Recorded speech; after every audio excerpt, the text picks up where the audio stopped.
Hey, what's up? It's Wes here, aka Seahawktopmist Prime. Welcome back to the Seahawks Times, and I want to thank all of you that have subscribed for making this the fastest growing Seahawks channel on YouTube. That is awesome, and I really appreciate you. Look, a lot of people that watch my videos are not subscribed yet. Please subscribe if you can. If you love the content here, give your boy a tip, a super thanks, and I'd really appreciate it. Let's get down to business. Who will be the next coach of the Seattle Seahawks? Look, I'm not going to say I know, but I do have a few candidates I want to talk about in this video. This is not me saying for sure I know who it is, but these are the candidates that I think I would look at if I was the organization, whether we're going to keep the Seahawks under this current ownership system. It looks like Jody does have to sell because of Paul Allen's will, but this is a major kind of turning point as this regime changes, as Pete decides to retire. I don't know when that is. Who's going to be the next coach? Let's start with number one. This is my number one candidate so far, and that is Sean Desai. I think they bring Sean Desai from Chicago because he has a similar style and mentality of Pete Carroll.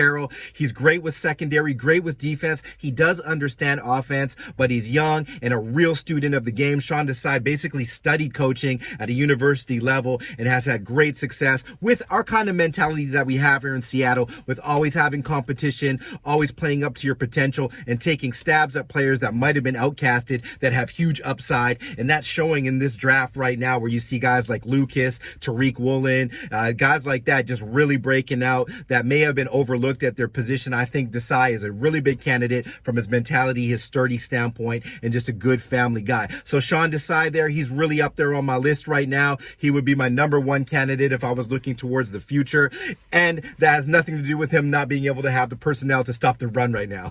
Okay, my number two candidate, this might not be accepted by many people, but I think that would be Sean Payton. Look, I don't even like Sean Payton necessarily. He's always bugged me in New Orleans. I can't stand his puckering face, etc. But he is a fantastic coach. And if he would be willing to come out of retirement to coach for Seattle, I think he would really fit the system, give us that tenacity we need. He really knows how to get points going in the clutch, manipulate games. And with our offense, he could be really, really crazy just from an overall experience perspective. I really like Sean Payton. He is a proven coach. He really knows what to do in the NFC. I don't have to explain his history, his lineage, and what he has done, but Sean Payton is right up there for me. Okay. Number three, this guy probably will never see the Seattle Seahawks sideline, but I love this coach. I love his youth, his energy, and his experience. That's Demeco Ryans. Demeco Ryans, who's currently with the San Francisco 49ers. You know what? Maybe Kyle Shanahan's in the hot seat and they bring up Ryans, but Demeco Ryans really is engaged. I think he could be even a better head coach than Saleh is, just in terms of his demeanor on the sideline and the energy that he brings. Not that Saleh lacked energy, but I think Ryans is a brilliant mind.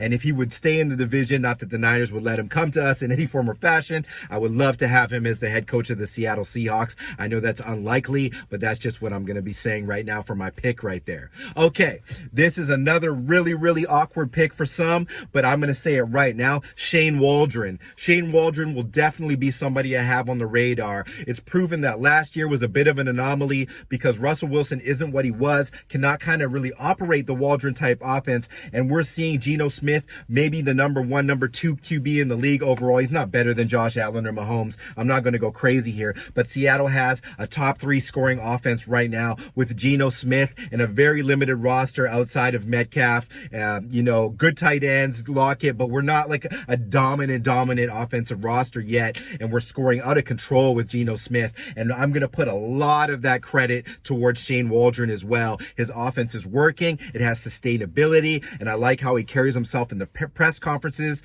It's proven to me this year that he really knows what he's doing there, and he could be a successor if they choose to have more of an offensive mind and familiar with the system building within Shane Waldron, another option there. Okay, now we're going to get into some dark horses here. I'm going to go to an old division rival again. That's Jim Harbaugh. Jim Harbaugh's been with Michigan for the past some years, but what a legend he was in the NFC West in those heated battles we had between the San Francisco 49ers. Jim Harbaugh is a real hard-nosed type of coach. He's a little bit different than his brother John, but he knows exactly what he's doing when it comes to tight game situations, and how to work with NFL personnel and the entire team. I couldn't stand Harbaugh when he was with the Niners, but goodness gracious, he's a good football coach, and he's going to be up there as well for me. Okay, and then another person I'm going to look at is Byron Leftwich out of the Tampa Bay Buccaneers. Leftwich, he's really, really good with players. He's worked with some legends now under Arians. He's worked with Tom Brady. You know, he's won the Super Bowl and stuff on that sideline. He has great experience. He's a calm, cool presence on the sideline. If you choose to go with that route, he would be a good option too. Look, I'm going to wrap this video up now. There's tons of options for head coaches, but those are some of the people I really like for this position for the Seattle Seahawks that I feel fit the mold. Understand the NFC specifically because it's own landscape compared to the AFC. And I like all of these coaches as options, and they all bring different things. But let's discuss why, who not, who I haven't discussed, who you think should be there. And if you love the content on this video, make sure to tip your boy with a super thanks. It's much appreciated. Much love and peace out. Go Hawks.